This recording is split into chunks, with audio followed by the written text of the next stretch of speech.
this NFL season. Matt Landis, Las Vegas Chris, and Scott Kellen will break down the games live every Tuesday and Friday on our BetUS NFL YouTube channel. Subscribe, hit that bell now, and never miss a show. BetUS, where the game begins.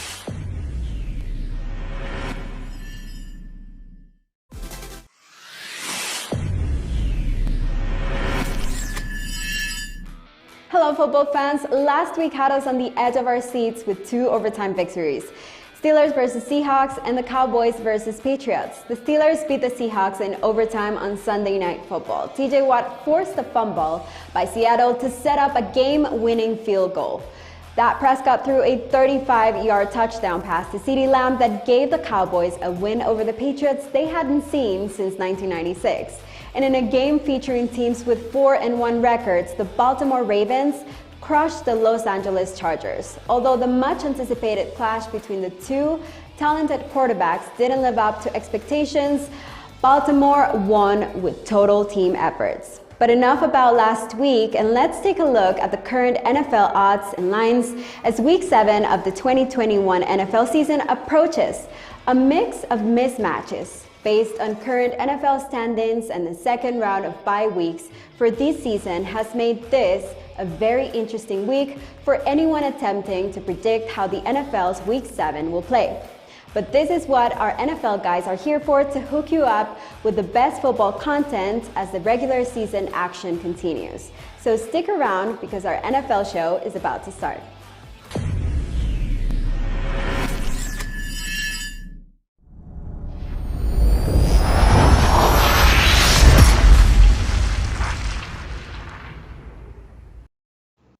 NFL Week 7 fast approaching, and we're here to take an early look at some edges on the betting board. But before we get there, some big news to share. The BetUS official YouTube channel has just hit 10,000 subscribers.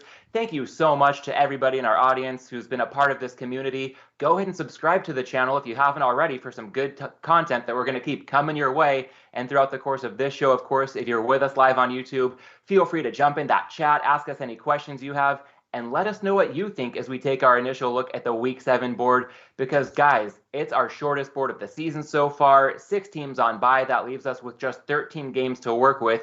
So, Scott, when we have a slate like this, what's your initial approach at this stage of the week? Well, I think, first of all, Matt, you're just like any other week. You're just trying to find some plays that work, obviously. And like you said, it's a shorter slate.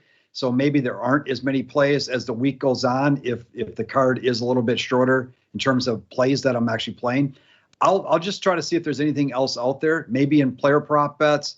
Chris talked about alternate lines, different things, team total points, just seeing if there's some value somewhere else that can still make sense and produce something of value. And if not, then you take it with a shorter card and, you move on to the next week. Yeah, Chris, would alternate lines and other derivative bets be a bigger part of your portfolio in a week like this versus maybe a 16-game board that we'll have again later on in the season? No, I'm just going to sulk because we've got 4 high-spread games, and 5 out of the 6 bye teams are teams we all love to see play every week. Why don't they split it up a little bit? It's as bad as all the early games starting at 1 p.m. Eastern and then only a couple at 4 p.m. Eastern. So. But seriously, I will look. I'll have more time to look, so I don't want to misrepresent that I'm going to go out of my way to find something to bet needlessly out of desperation. But it will give me more time to look at some alternatives because there's going to be a handful of games I'm not interested in getting involved in out right off the bat. Yeah, well, on that note, I think that just because we might have a lack of compelling matchups this week doesn't mean that there's a lack of good betting value altogether. So we'll roll up our sleeves and get to work shortly here. Friendly reminder, as we come across any edges, if you want to get down for yourself and you're listening to this, you can always sign up at BetUS using the promo code NFL2021 to collect a 125% bonus. And for more information on that offer, you can check out the link below this video. On that note, let's move ahead with the show, guys, and kick it off by taking a look, as we do, at our record so far this season. And I feel like it's a good sign if I'm bringing up the rear with a winning record. Chris and Scott, you guys have been on quite a roll lately. A really nice week 6 showing from each of you. And of course, those records you're sporting would be even nicer if we saw a different outcome in the Monday night game. Last night, we talked about it on Friday's show for week 6. Chris, you and I going head to head with you laying the points with the Bills. I took the Titans and felt pretty nervous about it. But I think we saw that when Buffalo, as good as they are, doesn't get an advantage of multiple turnovers in a game, they can still be competitive. Tennessee had some good fortune to win that one, but Buffalo not necessarily invincible without that big turnover edge. And on the other side of the coin, you think if they can get it together in the red zone, the Bills might be even more dangerous. Well, that's where they really hurt themselves. Buffalo's 26th in the league right now in red zone offense, getting in the end zone. And it's ridiculous. I think to start the game, they had already kicked 12 field goals from being in the red zone. It's amazing to think that they were putting themselves in that position.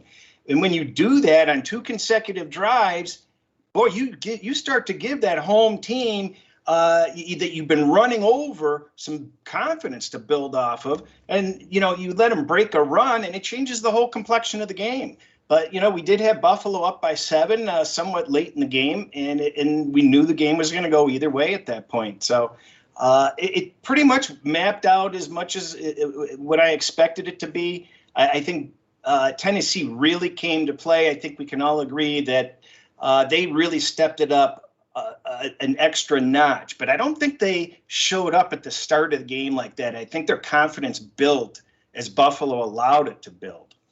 When you talk about those red zone issues for Buffalo, I know sometimes there might be fundamental issues with a team if they can't run the ball or if they're built more for a vertical game and the field shrinks, it can affect their offense adversely. Also, there can be a lot of noise to red zone efficiency in any given game or small sample size of games. So when it comes to Buffalo over the long haul, the rest of the season, do you expect them to see some positive regression here? Or are there any underlying issues that you're going to be keeping a close eye on? Well, how can't there be positive regression? They're only converting 55%. They have nowhere to go but up. But isn't it funny how if you have the team on offense, how hard it looks to get in the end zone, and if you've got the team on defense, how easy it looks to get in the end zone? Have you ever noticed that? Yes, indeed. And Scott, another point Chris touched on, the Titans did come to play last night, and that did not bode well for your teaser or the under for the game. So how do you deal with the aftermath of a double whammy of a result like that on Monday night to wrap up an otherwise stellar week? Well, it's just a game, right? But it's funny. I think the game was maybe 3-0 after the first quarter, and I'm like, wow. This looks great. My under looks great. Buffalo's looking pretty good. But I was texting a buddy of mine, to Chris's point. You go down there twice and you settle for 2 field goals. You've basically taken up 25% of the game. And in one swoop, and this was before Henry made the run, everything could be gone, right? Like you haven't taken advantage of where you need to. The one thing that, I kind of noticed in the game is Buffalo is a very finesse team. And obviously the Tennessee, they're a little bit of an exception in the NFL, but a very physical team. And that seemed to give them a little bit of problems. And, if you're a finesse team, maybe you're going to struggle a little bit in the red zone potentially as well. But, do you expect positive regression? Have you looked at their schedule the rest of the year? My God, it's the Jets twice. It's the Dolphins. It's Atlanta. It's Jacksonville. It's Carolina. Like this team doesn't play anybody. So, because I was looking at them like, that's a pretty big loss. They lose home field advantage to Tennessee. Should they tie?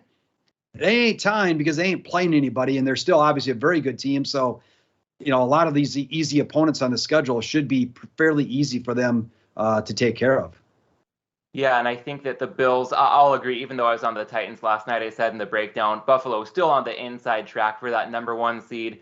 They might have some competition aside from the Titans and other divisions. The AFC North has a heavyweight emerging in the form of the Baltimore Ravens. And I think we can use that, Chris, to touch on the Ravens win over the Chargers this past week. Not just what we saw on the field on Sunday, but what we can take away moving forward. Because you touched on it in both of our shows last week. Brandon Staley taking an optimal approach to things for the Chargers, but that can also mean a lot of variance. We saw the good side of it against the Browns in week 5. We saw the whole other side of it against the Ravens in week 6. Yeah, it was just nice to share some actionable info to consider and watch it come into play, off the first game. Just to repeat what was mentioned is when you've all these different teams starting to do different strategies, there's going to be a little bit more variance. And if teams start to have more of the philosophy that Staley has, and they don't care if they lose by a point or 20 points, well, now all of a sudden there's added value looking at a Baltimore against a San Diego laying 7.5 instead, or maybe even 10.5. Go ahead and take a look at those derivative markets and see if you can find some value there. Yeah, Scott, I thought I saw your hand come up. Did you have anything to add to this one? Well, I was just going to, this happened the week before when they were playing Cleveland too, but certainly with Baltimore, we kind of talked about the Chargers really bad defending the run. And obviously this played into Baltimore's hands. And I'm just looking at the success rates for this game. The Chargers, first of all, they only ran the ball 33% of the time from a success rate standpoint. Meanwhile, Baltimore was almost 70% success rate running the ball. And it was just, I wasn't on the game, but it was a clear matchup advantage from that standpoint. And that they don't always play out that way, but this game played out exactly to the T of what we thought maybe might happen from a matchup standpoint. Yeah, plenty to take away both from just the result on the field on Sunday, as well as for the Chargers and their approach to games. A lot to think about moving forward, to Chris's point about looking at alternate point spreads, maybe other derivative markets, and also something I touched on, leaning heavily the Chargers' way on a teaser. But you probably don't want to do that because teasers are good if you have a low variance game in mind. And the Chargers, for the first time in a while this year, looking like they might not be such a low variance team anymore. Yeah, I wouldn't be teasing a Charger game. That's the last team I'm going to be teasing. Yeah, maybe if they're a decent sized favorite, maybe, but especially as a short dog, probably best off to stay away until we can get a bigger sample size on the Brandon Staley regime. And on that note, I think we can move on from the Week 6 recap and look at our risers and fallers for the week. And our team on the move up this week, Chris, your nomination, the Minnesota Vikings. No argument from me. What did you see that had you put the Vikings as your number one team moving up as we head into Week 7? Well, I was kind of surprised. Again, I have a metric model that I use. It has 55 categories, offense and defense. And simply put, Minnesota had the largest move by the numbers of any team, which kind of surprised me because, that game was tied late and anything could have happened. And it didn't seem like it was that overwhelming of a performance for them to make a jump like that. But they did a lot of things well. You've mentioned a couple of times now having 55 metrics, and without having you divulge everything, because of the result of this game, you also kind of expressed a little bit of surprise at the Vikings being that number one riser overall within those 55 metrics. Is there anything you can share that really popped off the screen to make you think, okay, this game went to overtime, but maybe one or two of these metrics you look at that the Vikings really stood out, digging deeper on that Week 6 performance? I think in comparison to last year, Minnesota was always 30, 31, 32 in defense. I don't have my numbers in order, but they look like they're 16 or 17 this season, which is a considerable difference. So they're getting it done defensively, and that's what's important. Yeah, if I recall correctly, when we were previewing the Vikings in August, the thought was that if their defense can just go from among the worst in the league to roughly average, that could be a big upgrade. They didn't need a good defense to necessarily be a good team. Yeah, and it's not just against garbage. Don't forget they held Arizona down that 1 week too. So they're making strides. Hey, I'll just add on there too. I mean, they're putting a lot of pressure on the quarterback. They missed that a lot last year, because of injuries and whatnot. And they dominated this game. Carolina scored. I'm trying to remember here because I had Carolina in a teaser. I kind of felt lucky to even get that part of the leg home. I think Carolina blocked a punt possibly, or maybe got an interception. They got a really short field, right? Punt block return for a touchdown. Yeah. And there was a few other things that, they didn't really do a whole lot. And I'm looking at success rate. Minnesota was 50% success rate. Carolina was 42%. Carolina was, where was it here? 29% success rate throwing the ball. They were awful. And you look at Minnesota's schedule, Minnesota's played a fair amount of good teams this year as well. So it's not surprising to see them jump up for you. Yeah, if the Vikings convert that short field goal at the end of the game in Arizona, to your point, Scott, they're 4-2, and they're the only team that's given the Cardinals a loss to this point in this season. Also, I'm not sure if anybody's fully convinced that Dalvin Cook fumbled in overtime in week 1 in Cincinnati. So the Vikings really just a couple things here and there from being a one-loss team this deep into the season. So this was just big for them to get back to 500 after some rough breaks early on. And building on what you said, Scott, Minnesota plus 2.3 yards per play. They had that block punt return for a touchdown that they had to overcome.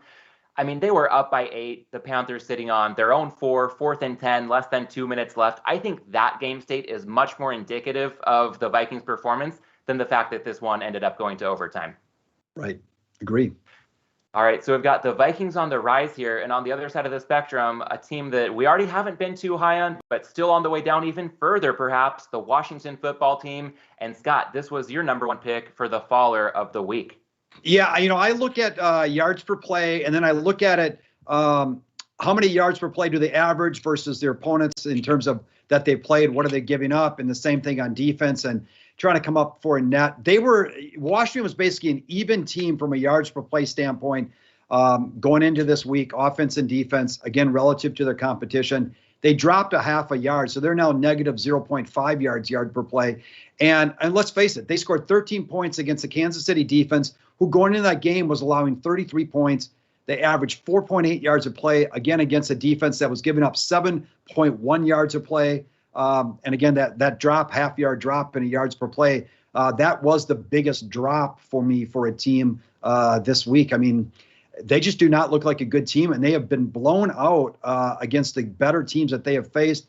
Buffalo, New Orleans, Kansas City. They played the Chargers close, and they played very close games against Atlanta and the Giants. But against the better competition, they have not really been competitive at all. Yeah, and I think that was a big part of my approach heading into the week, was seeing how the step down in class for the Chiefs would play out, and still waiting on the Chiefs to clean up their turnover issues. They still haven't gotten rid of that turnover bug. 3 more turnovers for Kansas City on Sunday in Washington. In this case, it didn't end up mattering. And Chris, I'm guessing that has something to do for the fact that Washington also taking an even bigger step down in your book. Yeah, it's remarkable. I just want to touch base on what we discussed in divisional previews, and that is have an open mind that something can happen. And we talked about this Washington, and we said it's very possible that this team is a big dud. Don't buy into their defense. Their defense can do this, and that. What are we seeing in week 6? Number 32 in defense in my rankings now. I mean, they just keep going south. So this is happening in the middle of the season also. Be ready to pivot, because some of these teams pivot in the middle of the season. We're going to talk about one of these teams coming up, Atlanta. But last year we saw Chicago pivot. Chicago was this bad to start the season. Or I forget, did they start off good or bad? I forget. But they started pretty rough, I believe. They started off rough and finished. But they turned their season around and became a play-on team. So just because a team is garbage now, they may not be garbage the rest of the year. These teams have buys coming up, and they have a reset in front of them. They have schedule quirks, and it's just something to keep an eye on and be ready to pivot if something changes quickly. Yeah, hey, Tampa Bay. Oh, go ahead, Scott. I was just going to say, to that tune too, Chris, what I like to look at and you look at Chicago last year, they started Trubisky, they go to Nick Foles. Obviously, he doesn't work out. They eventually go back to Trubisky, and they kind of turn it around a little bit, which Trubisky came back in that Sunday night or Monday night game against Green Bay. They got crushed, and then they rattled off like 3 or 4 wins or very good games. But they were playing, excuse my language, they were playing shit competition, right? And so that's the other part of this too. The schedule, you go through ups and downs in terms of level of competition, that a team could play some really tough teams, look really bad, but then all of a sudden they're going to get to a point in their schedule where these teams aren't that good. This team can actually play okay despite being really bad, because now they're playing someone that's more equal on their level, but they've created some value in the line because they look so bad against some really good teams. So there's a lot to kind of take a look at, from that standpoint, I think, as well. Yeah, and I think that a couple of thoughts here to wrap up this segment. But to Chris's point, Tampa Bay had a late bye last season, and their offense was just running at a different level coming out of that bye. Part of it might have been the narrative Brady's first season there, needing some time to assimilate, really putting that bye week to good use. I know, Chris, you've touched multiple times on how much fortune the Tampa Bay Buccaneers had in the postseason, but I think the offense was pretty undoubtedly, better after that bye. So things like that do happen in the middle of a season. And then, Scott, to your point about the strength of schedule coming into play, I can't help but think of a team like the Chargers. Maybe it's my own personal fandom, but we talked about last week, they're running white hot on 3rd and 4th downs before getting hit like a brick wall by regression in Baltimore. And I think some of that regression can continue to come their way, but they've also had a really brutal first 6 games to their season. And now as their level of competition falls, we almost have to think, okay, if they're not playing as well in high leverage moments, that doesn't necessarily mean they're going to stop winning games, because they're going to be playing teams that they don't need to be running as hot on in those big moments.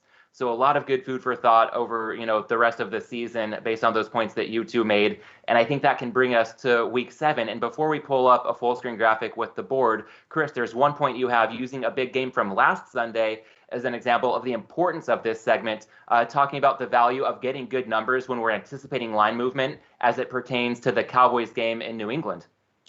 Well, getting the good numbers is very, very important. But here's an example of where you really just struggle. I mean, a guy like me who makes my living doing this, it's just painful. The plays you have to make sometime. The metrics for me were very solid. Dallas last week.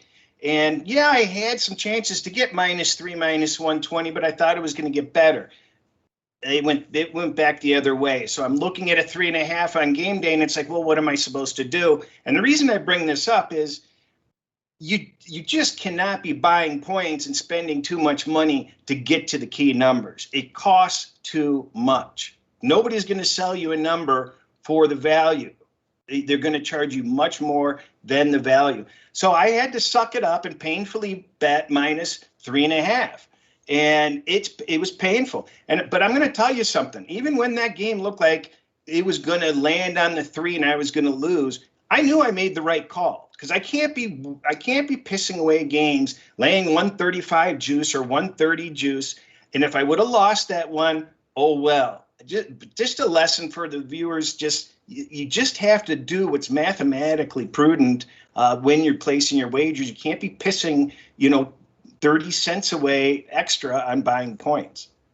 Yeah, often it might cost 25 or 30 cents to buy a half point that's valuable going on or off the 3, but maybe it's worth 18 cents, maybe 20 these days. Yeah. So that's good to keep in mind. I think a decent litmus test for the audience is if a sportsbook is offering you, any kind of buyout or drop down menu, they're probably doing that because they have a setup that works in their favor. So sometimes if you're in an advantageous spot with a season-long bet, your best bet is probably to let it ride. Or if you're considering buying points, unless you can get a really good price and the math, maybe just suck it up and lay a hook you don't want to lay. And sometimes it's not going to win, but in the long run, you're better off not paying 25, 30 cents for something that's worth 20 at most. Well, and let me speak to that too. It's first of all, I think they charge 130 because they know people will take it, right? People want they want -3, they don't want 3.5. And the market bears what people will pay for it, and people will pay for it. So it's great for the books. And I think the toughest part, Chris, for most people, including us, is like you said, you make the right decision to take 3.5. If that game lands on 3, you're killing yourself, right? And you've got to be mentally and disciplined to know that you still made the right move, even though you lost. That's a very, very hard thing to do. But you just have to learn how to do it. And exactly. I've got a close friend from 40 years, and I still can't pound it into his brain. He laid 140 to buy a 7 a couple of weeks ago. I tweeted it out and ridiculed him. People don't know how to equate 10 or 20 or 30 or 40 cents to how many more games they need to win to cover if that game loses. Right. Yeah, I think it's a perspective of, am I trying to win this one bet, just have the 1-0 record or a profitable day, or am I trying to win in the long term? And it all comes down to what your goal is and what your perspective might be. And I know the two of you as pro bettors definitely have the long term in mind. So as we look to put some of that prudent process into practice, wow, alliteration there, let's pull up the full screen graphic showing the BetUS odds for the Week 7 slate. Again, it's a pretty abbreviated board, just 13 games this week.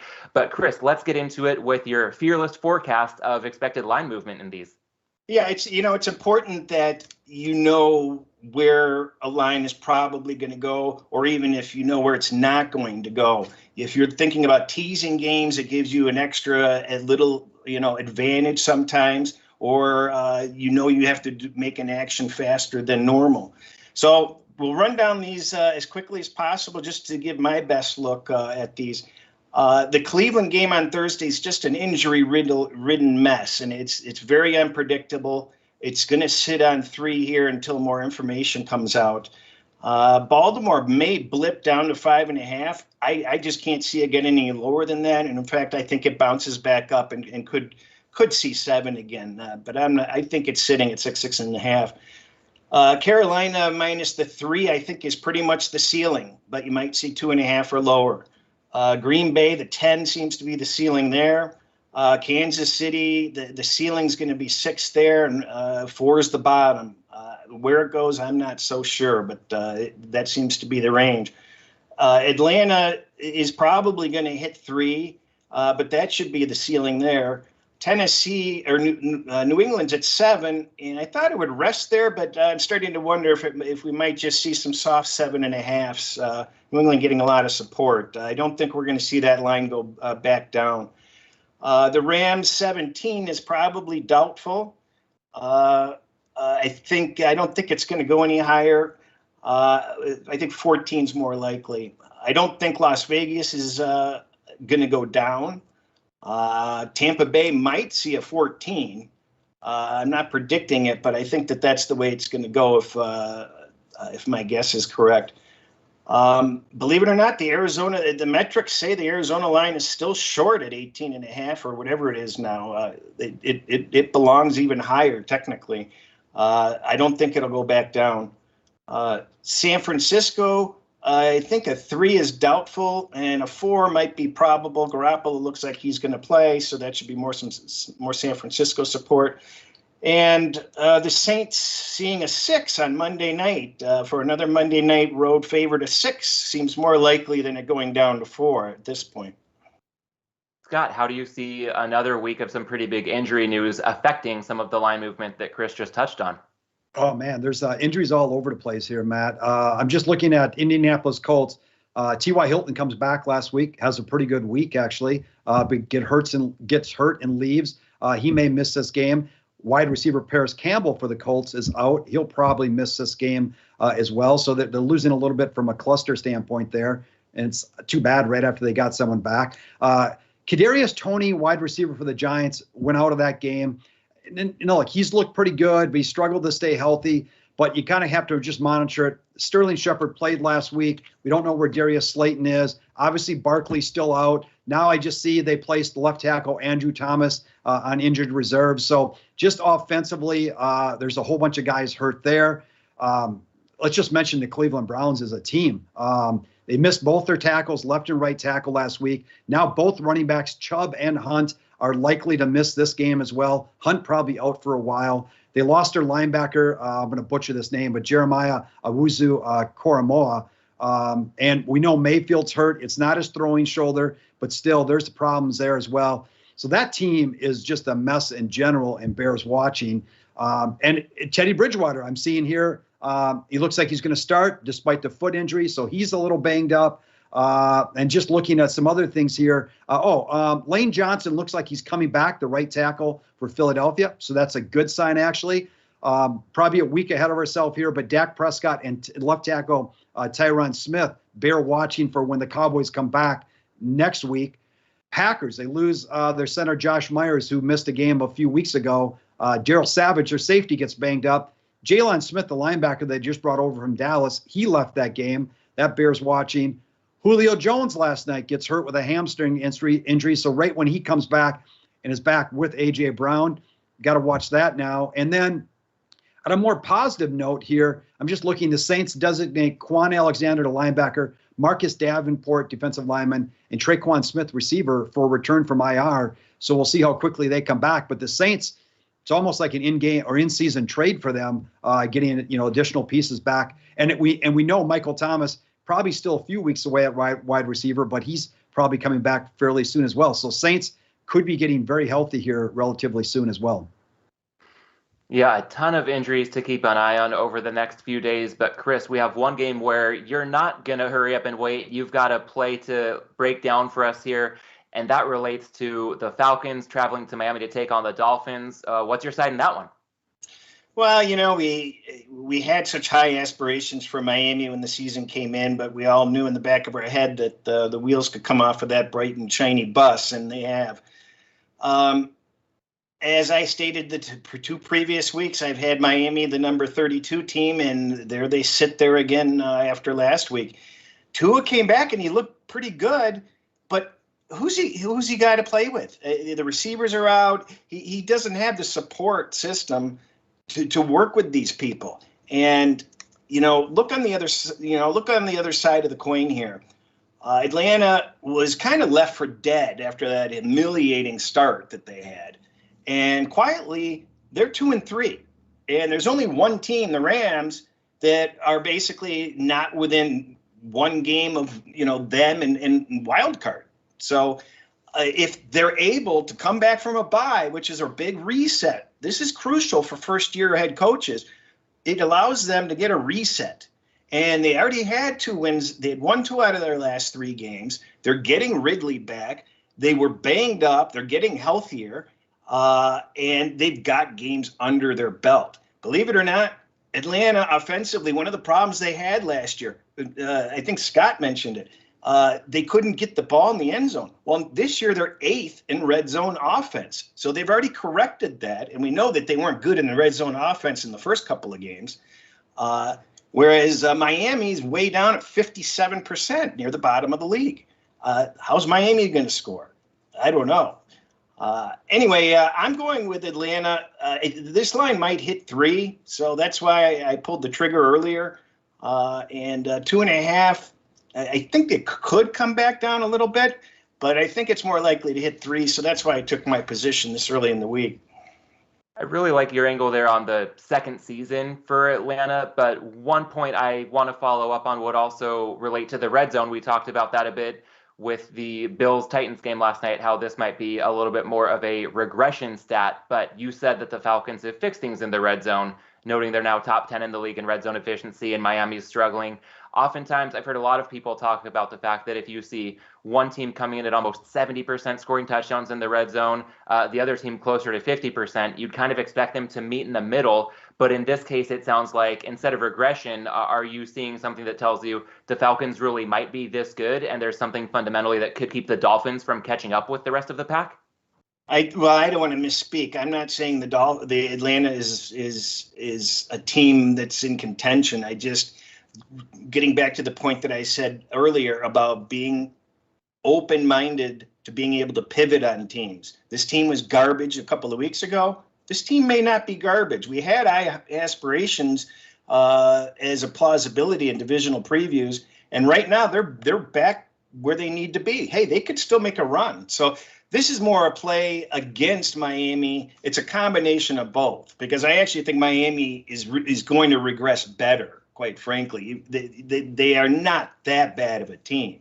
So they'll get a little bit better, and I think Atlanta's going to get better.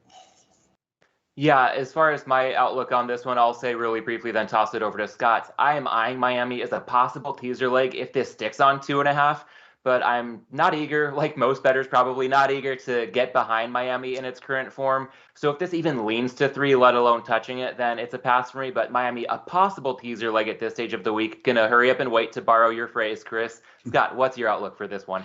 Oh, I was just going to say, too, I had it on one of my lists. Remember, Miami, both Xavier Howard and Byron Jones missed last week. Their cornerbacks, they're out. That doesn't help. To Chris's point, this is a reset, which is great. Kyle Pitts kind of seemed like he was getting going. And I usually give the team coming out of a bye about a 1-point advantage, just coming out of the bye as well. So, I think that's worth it in the line as well. I don't really have an opinion on this game, but I agree with a lot of the stuff Chris said, that it's a team. And Kyle Pitts is a rookie, so he obviously had a nice game against Jacksonville going into, or against the Jets going into the bye. But it's a reset for him to really get his legs underneath him and fully embrace this offense from Arthur Smith, and come back out kind of a second season, like you said. And so I think the bye, we all know this to a degree, but for certain teams, the bye can even be that much more valuable. Some teams it's for injuries. For a team like this, it's a relatively new team with a new coach. It just helps them kind of just get to the next part of their season and be more efficient. Yeah, and make sure you're paying attention to all these teams that are going into that have first-year head coaches. See how they come out of their first bye. It allows these coaches to catch their breath and push that reset button a little bit. Yeah, as the resident Chargers fan, I'll just note, as you say that, Chris, Brandon Staley, a first-year coach, getting his bye this week, so something to keep in mind for this time next week when we're taking an early look at Week 8. But keeping our sights set on Week 7 here, I mentioned the Dolphins as a possible teaser leg, and if we're going to tease them, we'll need somebody to pair them with. Scott, when it comes to the Jets-Patriots game, New England currently laying 7, you see a potential teaser candidate in that matchup. Yeah, I made this number a little bit higher, and we'll obviously get into that on Friday. But obviously, we're getting them under 3 if we tease them, down to 1, basically at the current line of 7. For me, I'm still trying to find another team to tease them with. I also, I've said many times, I have a little bit of a different model that just helps me try to identify teams that are a good team to tease. And the Pats do qualify in that model as well. So they do look like a very good teaser opportunity. For me now, it's just a matter of trying to find another team to tease them with. Yeah, plenty to keep our eyes on over the next few days. And Chris, another game we can touch on briefly, not in the sense of a teaser, but let's talk Eagles-Raiders for a bit. BetUS has the Raiders laying 3 at a heavily juiced -120. And you mentioned you don't think that's going to be coming down, partly because the Eagles were maybe an honorable mention for your biggest faller, moving on from Week 6 toward Week 7. Yeah, they dropped. They were the largest drop that I had last week in my metric model. But as mentioned, Scott mentioned, they're getting healthier. Las Vegas kicked butt. New coach. I think we talked about it, that you get this 1-2 game jump of energy when you have a coaching change in this sort of situation. And Vegas looked like they had all cylinders working last week, and I think they were on national TV, so everybody saw it. But so I'm just happy that my model says that the line is right on, because I don't want either side of this one personally. Yeah, well, you touch on the Raiders possibly getting a bit of a bounce with a new coach, and a team that showed a bounce early in the season despite a lack of talent would be the Detroit Lions. This week they are +15 at the Rams, and that new coach bounce we saw early on in the season might be starting to wear a little bit thin, Chris, for your Detroit Lions. Yeah, I think the balloon has kind of popped. We saw Campbell last time out. He actually put some responsibility on Goff, and he really didn't have a demeanor of a real leader out there. Yeah, he was trying to be honest and thought he was being honest, but if you really looked at his expressions, it didn't come with conviction. And you just pick up on those sort of things. Just there's too many things going wrong with that team, and they got annihilated by a team that was supposed to not even make the playoffs. So I think the reality is setting in Detroit. I'd be cautious supporting them. I start to wonder whether Goff is such a pansy mentally that he's just scared out of his daylights to even come in and play his old team. And I'll just remind people, Jared Goff has never won a game without McVay coaching. So that's exaggeration. I'm trying to remember. Jeff Fisher was his rookie year. They must have done something. But yeah, needless to say, Goff without McVay has not been the best quarterback. 0-13. Okay, they were pretty bad with Fisher that year. Okay. Holy smokes. Well, we're probably not going to see that come to fruition this week, but when we do, maybe some champagne popping in the Goff household. One more game we can touch on here with our Week 7 early look would be Houston, Arizona. Again, the Cardinals, a massive 18-point favorite. Chris, I know you have 1 point to touch on, but first, an open-ended question up for either of you to grab from the live chat. We have a question noting the Cardinals, again, that -18 looks like a college football spread. You think the Texans can lose by 3 touchdowns, or can we expect that line to move? Any thoughts on this Cardinals minus 18? I know, Chris, you said your metrics support an even bigger number, but at a certain point, are we seeing diminishing returns once the numbers reach this level in the stratosphere? What do you do in those games, Scott? Do you steer off of totals and sides, or are you able to find any value in these big spread games? For sides, for the most part, I'll steer off of. I remember last year, I think it was Seattle destroyed the Jets, I believe, at home. The late season, I've got a few situations that sometimes can play a team, and I played that game last year with Seattle, but it's pretty rare. I think I've said this earlier. I may play one or two double-digit favorites all year long. Now, totals perspective, sometimes you can look at that because you look at a team, and I don't, Arizona, I'm not sure what to think about them from this perspective, but you get a team like the Rams, and maybe that, I haven't looked at this total close enough, but a team like McVay, they may just run the ball up by a whole bunch of points at the end. If they're up 31-3, they have no incentive to keep throwing the ball. They're going to hand it off. They're going to run the ball. They're going to eat clock. They're going to control it. So sometimes in big spread games, I think you can find some opportunities with the under from that perspective, because if they can eat clock, it doesn't even give the other a team a chance to really backdoor it. So I'll look for things like that sometimes, but from a side perspective, I'm not, sometimes, maybe you'll find a big dog with some value, but a really bad team, and I'm just hoping and praying that they stay within a number. That's not something I'm really interested in getting involved in, just by luck, I remember seeing last year, and I apologize for not having the specific numbers handy, but believe it or not, we grew up learning you don't bet double-digit favorites in the NFL. But hey, wait a minute, we had a bunch of rule changes, and we play patty cake with the quarterback now, and all flags go to the receiver. So things have changed, and recent data shows that these double-digit favorites are covering more often than they aren't, believe it or not, at a decent rate. For me personally, I just feel like it's just so much of a shit show that I don't want to be involved, but I'm going to start paying more attention to it. My metrics say that this line should be over 21. So if I had to play somebody, I would take Arizona, but I'm gonna lay off of it, and I would kind of lean toward the under because I think Arizona is going to kind of go through the motions here, especially after their big win with Cleveland, and they have their own injuries concerns. They don't need to put anybody in jeopardy.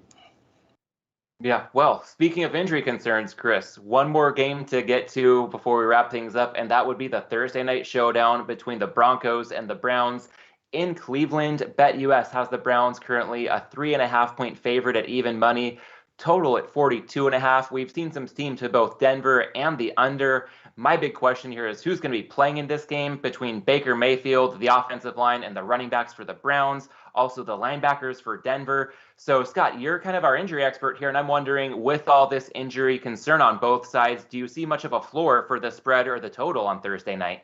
No, I was just looking at my line. It's the line is kind of shading towards Cleveland for me, but that doesn't really account for the injuries necessarily. I made the total about 45, so a little bit higher than what the total is. But again, not really accounting for the injuries. There's just so many injuries here. And I was just looking at a statement from Von Miller. He says, I don't know who the Browns tackle I'm going up against, but I'm going to kill him. So, it's there's just a lot of injuries here. It's just a very tough game for me. And I'm really down on Denver right now. This is the team who won 3 games, the Jets, the Giants, I forget the other team, all 3 really bad teams. Jacksonville. And now who? I think it was the Jags. Jets. Yeah, Jets. Yeah, thank you.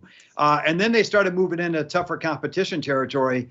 And last week, I mean, they were just downright awful. And for a team who's supposed to have a pretty good defense, I know they've had some injuries there, some good secondary help. The Raiders hit, I think, 7 big pass plays of 20-plus yards or more. And the Raiders are very good at that. But, this team just does not look good right now. Vic Fangio is making, throwing, challenging calls that don't need to be challenged. Now, the second challenge last week was probably more of a desperate call than anything. The first one I thought was awful. He's getting magnified, and I just don't think he's a great coach. But Cleveland is so banged up that, I don't know that I want Cleveland either. Yeah, Chris, are you able to make heads or tails of this matchup?